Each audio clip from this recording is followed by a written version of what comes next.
ही कहाणी आहे केरळच्या एका छोट्याशा गावाची, जिथे सगळी लोक आपल्या शेतांमध्ये अन्नधान्य लावण्याच्या जाग्याटी नारळाची झाडं उगवतात. संधू कुठं आहेस आज? सकाळपासून दिसतच नाहीये सर. अरे अण्णा, मी आज जरा आजारी होतो.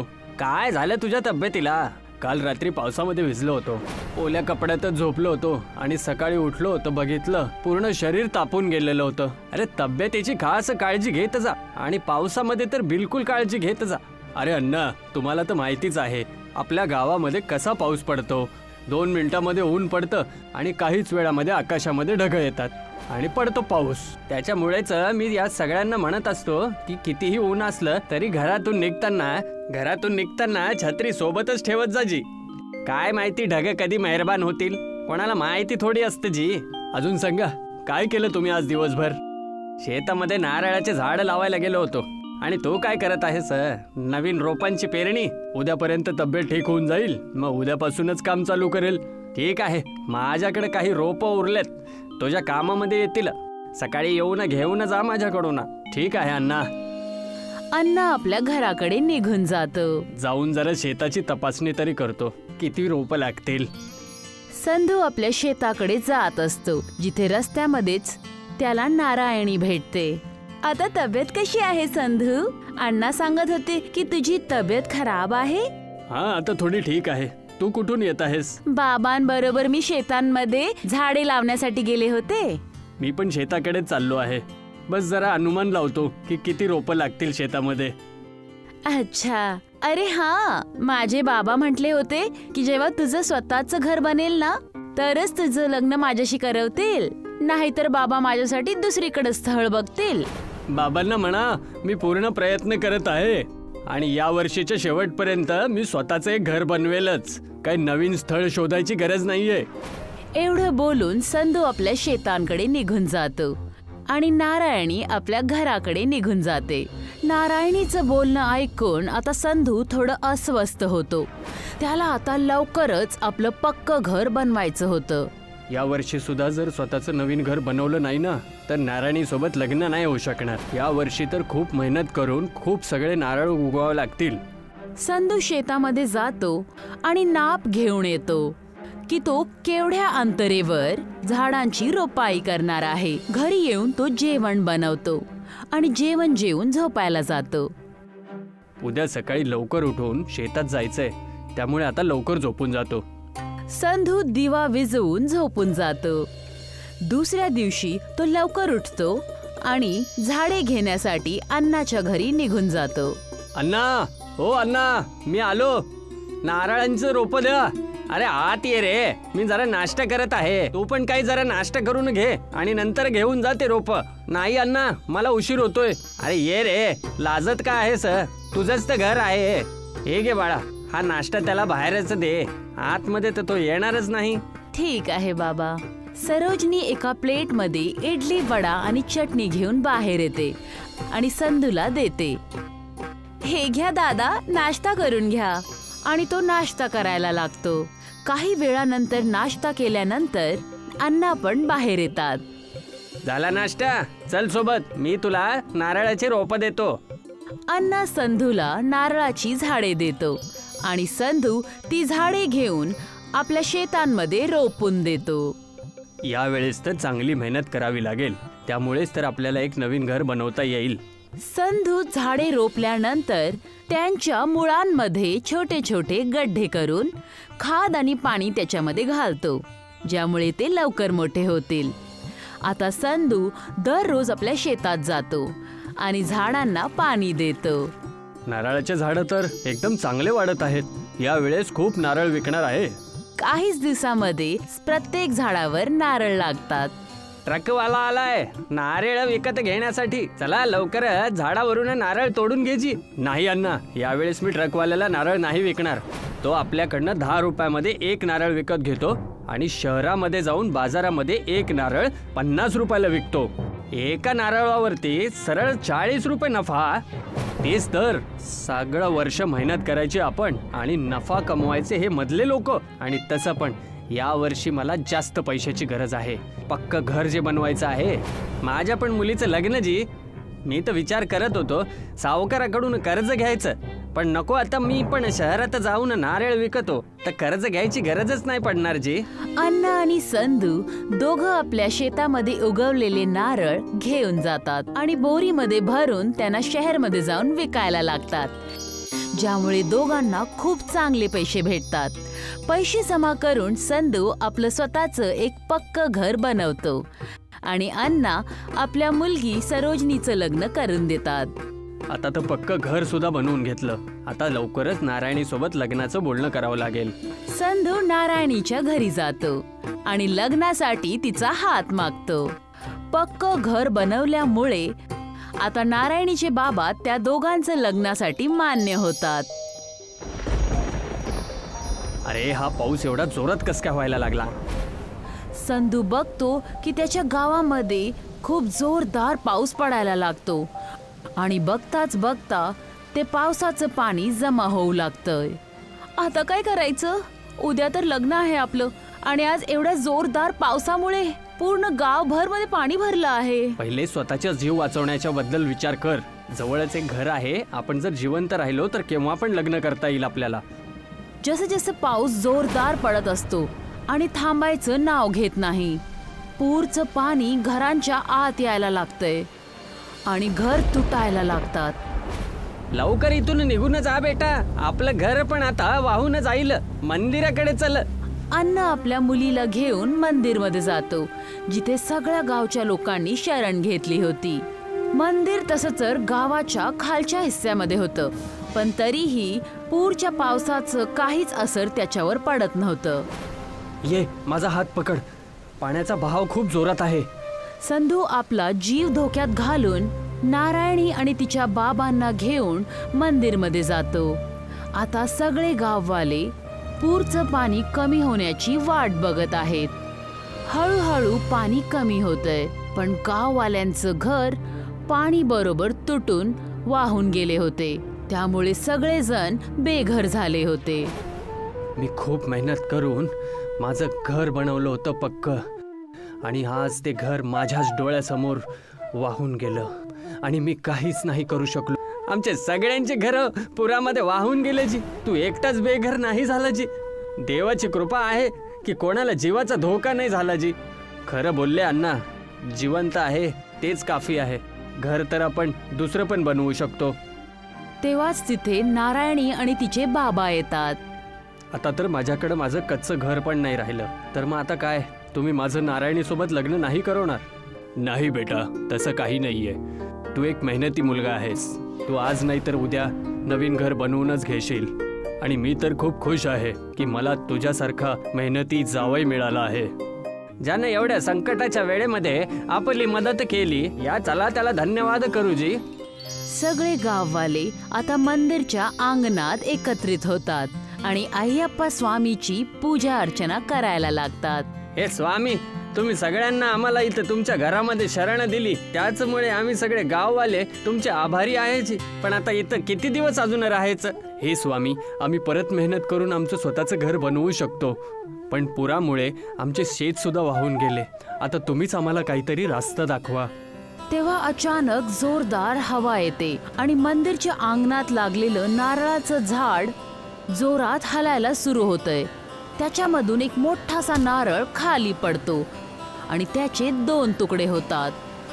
तो नारळ बघताच बघता एक मोठ्याशा गावामध्ये बदलतो, जिथे सगळ्या लोकांसाठी एक एक घर आणि शेत पण तयार होतात.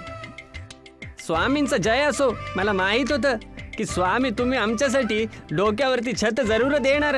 आता सगळी लोक आपल्यासाठी एक एक घर निवडून घेतात आणि त्यामध्ये राहायला लागतात. नारळाने बनलेल्या ह्या गावामध्ये चोहीकडे मोठ्या मोठ्या भिंत्या उभ्या होत्या, ज्यामुळे कधी पण जर काय पूर आला तर पूरचं पाणी गावात यायचं शक्य नाही. यावेळेस मी नारळासोबत सोबतच आपल्या शेतामध्ये धान्य पण उगवणार आहे. नारायणीचे बाबा नारायणी आणि संधूचं लग्न एकदम धूमधमाक्याने करतात, ज्याच्यामध्ये सगळे गाववाले एकत्रित येतात. मोहनलाल गावातला एक संपन्न शेतकरी होता, पण बायको गायत्रीच्या आजारपणामुळे सगळी शेतं विकली होती. म्हणून त्याने आपल्या घराजवळ पराठ्याचं दुकान उघडलं होतं. लवकरच त्याने त्याचा व्यवहार आणि सुंदर पराठ्यांमुळे गावातली लोकांची मनं जिंकली होती. सुमित्रा आणि राजूच्या शाळेजवळ एक पिझ्झाचं दुकान सुरू झालं होतं, ज्याचा प्रचार पेपरात आणि रेडिओवर, जाहिरात, रिक्षांवर हँडबिलं, मोठी मोठी होर्डिंग्स लावून जोरदार केला गेला होता. भावा, आम्ही काल पिझ्झा खाल्ला. काय पिझ्झा होता! मी आणि माझ्या बाबांनी कार पार्क केल्यावर बराच तास वाट बघितल्यानंतर आम्हाला तो पिझ्झा मिळाला. अच्छा, इतका मस्त आहे का हा पिझ्झा? नाही तर काय, तुम्हाला तर गाठ घुसून पण देणार नाहीत. का नाही जाऊ देणार? अगं, तुझ्या त्या बाबांचं रस्त्यावरचं दुकान थोडी ना आहे. ते कोणी पण उठून यायला. त्या दुकानात एक स्टेटस आहे. मोठी मोठी लोक आपल्या गाड्या लावून उभ्या करतात, तेव्हा कुठे त्यांना पिझ्झा खायला मिळतो, कळलं? रॉकीचं बोलणं ऐकून सगळे हसायला लागतात. सुमित्राला पराठेवाल्याची केलेली थट्टा आवडत नाही. राजू जेव्हा घरी जात असतो तेव्हा पिझ्झाच्या दुकानात असलेली लोकांची गर्दी बघून तिथेच थांबतो. सुमित्रा त्याला कसं तरी समजावून घरी घेऊन येते. बाबा, बाबा, आम्हाला पण पिझ्झा खायचा आहे. ठीक आहे बेटा, आपण आणूयात कधीतरी. आता गरम गरम आलूचे पराठे बनवले आहेत, ते खा. मला नाही खायचं, मला नाही खायचं, मला फक्त पिझ्झाच खायचा आहे. हे बघ राजू, पिझ्झा खूप महाग असतो. इतके पैसे आपल्याकडे नाहीत की तुला पिझ्झा घेऊ शकेन. पण प्रॉमिस करतो, एक दिवस तुला पिझ्झा नक्की खायला घालेन. नाही बाबा, मला तर उद्याच पिझ्झा हवा आहे. जर पिझ्झा नाही मिळाला तर मी काहीच खाणार नाही. राजू, हट्ट करू नकोस. बाबा सांगतायत ना, एक दिवस आपल्याला पिझ्झा खायला घेऊन जातील म्हणून. नाही ताई, मला तर उद्याच पिझ्झा खायचा आहे. रॉकी दादाने शाळेत सांगितलं की पिझ्झा किती छान असतो. अरे राजू, तो डॉक्टरांचा मुलगा आहे, त्याच्याकडे खूप पैसे आहेत. चल, आता जेवून घे. पराठे खाऊन मुलं झोपी गेली. पण मोहनलालला काही केल्या झोप लागत नव्हती. तो आपल्या गरिबीला दोष देत होता की तो किती हतबल आहे की आपल्या मुलांच्या छोट्याशा खाण्याचा हट्ट सुद्धा पूर्ण करू शकत नाही. त्याच्या डोळ्यात अश्रू आले. विचार करत असताना त्याला झोप कधी लागली कळलं नाही. दुसऱ्या दिवशी सकाळी मुलं शाळेत गेली. आज सुद्धा सगळीकडे पिझ्झाची चर्चा होत होती. मित्रांनो, उद्या माझा वाढदिवस आहे. उद्या संध्याकाळी माझ्याकडून सगळ्यांना पिझ्झा पार्टी आहे. उद्या संडे आहे आणि शाळेला पण सुट्टी आहे. सगळ्यांनी चांगले चांगले कपडे घालून या. दादा, आम्ही पण येऊ ना? आम्हाला नाही बोललंस तू? नाही, तुम्ही तिथे नाही जाऊ शकत. तिथे फक्त मोठी मोठी लोकच येतात, स्टेटसवाली लोक येतात. तुम्ही फक्त पराठे खा. चल राजू, यांच्या पिझ्झापेक्षा जास्त सुंदर आणि चविष्ट आपले पराठे आहेत. अरे जा जा, गाडवाला काय माहिती गुळाची चव कशी असते. शाळेच्या बाहेर जे पिझ्झा पोस्टर लागलंय ना, तिथेच बघत राहा आणि पराठे खात जा. असं समजा की पिझ्झा खाल्लाय. रॉकी, असं नाही बोलत. चल सुमित्रा, याला तर असंच बोलायची सवय आहे. राजूचा फोटो बघून पराठे खाण्याच्या गोष्टीवर सगळे हसू लागले. सुमित्रा आणि राजूला खूप वाईट वाटलं. दोघंही घरी आले. अरे राजू, असा तोंड पाडून का बसला आहेस? बाबा, त्याचं असं आहे की उद्या रॉकीचा वाढदिवस आहे आणि सगळ्यांना बोलवलंय, फक्त आम्हाला सोडून. कारण तिकडे ना मोठे मोठे लोक असतील. बस इतकीच गोष्ट आहे ना.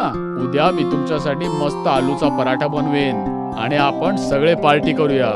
मला नाही खायचा पराठा, मला तर फक्त पिझ्झा खायचा आहे. मला पिझ्झा हवा आहे. बाळा, मी तुला बोललो होतो ना की आपल्याकडे आता तुमची फी भरायला सुद्धा पैसे नाहीयेत. पिझ्झा कुठून खायला घालू तुम्हाला? इतकं बोलून डोळ्यात अश्रू घेऊन मोहनलाल घराच्या बाहेर निघून गेला. राजू, तू असं बोलायला नको होतंस. पिझ्झाचा हट्ट सोडून दे माझ्या भावा. जेव्हा पैसे असतील तेव्हा आपण नक्की जाऊ पिझ्झा खायला. आजपर्यंत आपल्याकडे कधी पैसे होते का?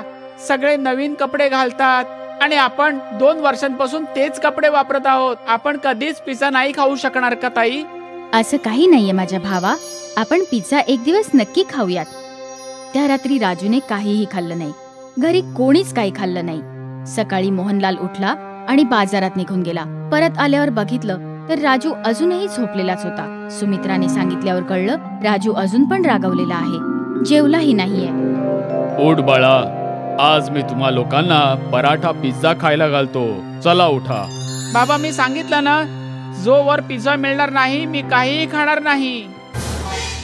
मोहनलाल पराठ्यावर चीज, फ्रुट्स आणि सॅलड टाकून पिझ्झा बनवतो. पण भरपूर समजावल्यावर पण खूप समजावल्यावर सुद्धा राजू खात नाही.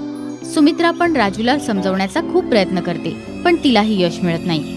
आज परत सगळे उपाशीत झोपून जातात. मध्यरात्री राजूला खूप भूक लागते. तो किचन मध्ये जाऊन ठेवलेला पराठा पिझ्झा खातो. त्याला खूप आवडतो. तो पराठा पिझ्झा संपवून टाकतो. मोहनलाल गुपचूप त्याला खाताना बघतो. सकाळी उठून मोहनलाल बाजारात जातो. तिथून आल्यावर तो सुमित्राला बोलवतो. सुमित्रा, अय सुमित्रा. हो बाबा, आले. हे घे पैसे आणि शाळेतून येताना पिझ्झा घेऊन ये. बाबा, पैसे कुठून आले? ते कुठून तरी आले आहेत. आणि हो, डब्यात पिझ्झा पराठा ठेवला आहे, खाऊन घे आठवणीने. सुमित्रा घरून शाळेसाठी निघत होती. बाबांची सायकल बाहेर नव्हती लावलेली. कळायला वेळ नाही लागला की बाबांनी सायकल विकून पैसे आणले होते. सुमित्रा आणि राजू शाळेत पोहोचले. शाळेत कालच्या रॉकीच्या पिझ्झा पार्टीचीच गोष्ट चालली होती. सगळ्यांच्या तोंडावर पिझ्झा पार्टीचीच चर्चा होती. लंच मध्ये सुमित्रा आणि राजू पराठा पिझ्झा खात होते, तर तिकडे रीता आली. अरे, तुम्ही दोघं ही कुठली डिश खातायत? हे आमच्या बाबांनी बनवलेलं आहे, पराठा पिझ्झा. हो, ही स्पेशल डिश बाबांनी बनवली आहे. हे घे, तू पण खा. खूप मस्त आहे. अरे वा, खूप मस्त पराठा पिझ्झा आहे. हा तर खूप चांगला पराठा पिझ्झा आहे. या बघा, या ना, पराठा पिझ्झा कालच्या पार्टी मधल्या पिझ्झा पेक्षा आणखीन मस्त आहे. सुमित्रा, प्लीज मला पण एक तुकडा दे ना.